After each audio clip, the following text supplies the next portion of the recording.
I have many stories, but You recording? I remember when Richard came for his job interview, and what was it, 1978? Yeah.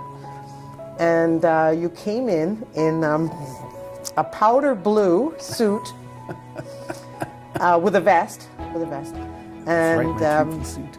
yeah, and I don't know what color your shirt was, but I thought you were a book representative, book salesman. I said this.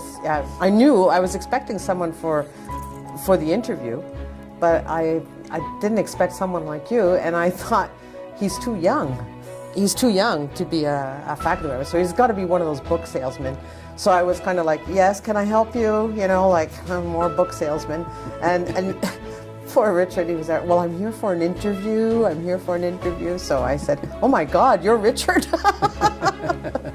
And then when Bob came the following year, he was like, he'll probably hate me for saying this, but he was like Mr. Hippy Dippy. And he wore, I think, a whale's tooth on a chain around his neck. Right. It was scrimshaw.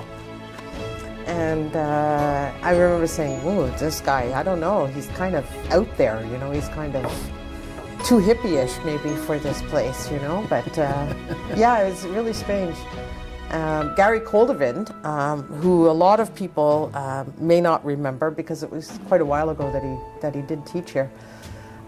Gary was very dapper, and he looked like he always reminded me of James Bond because he was tall, slim, always wore an aquascutum trench coat, even in the winter, and he just looked like a James Bond character. Absolutely. And it was ironic because he worked for,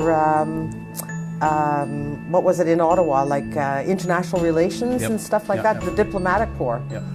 So it suited him, and he had that air of mystery, like James Bond, you know?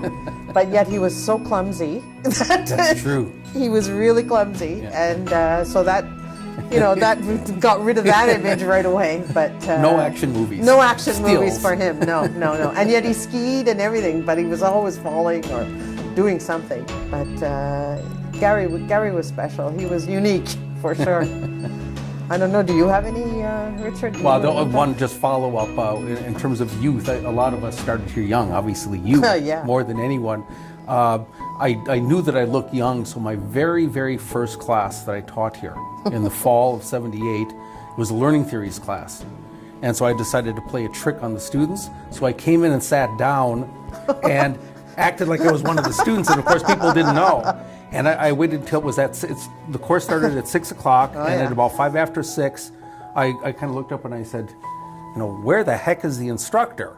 And people started grumbling and so forth, and then I said, oh, by the way, hello. Oh, that was a good one. Yeah, that Griff was good. Richards, Griff. Hannah Meyer. Oh my gosh. A whole group of people. A lot of the students who have gone on to fame and fortune in our program were there right from the beginning. That's a good way to start.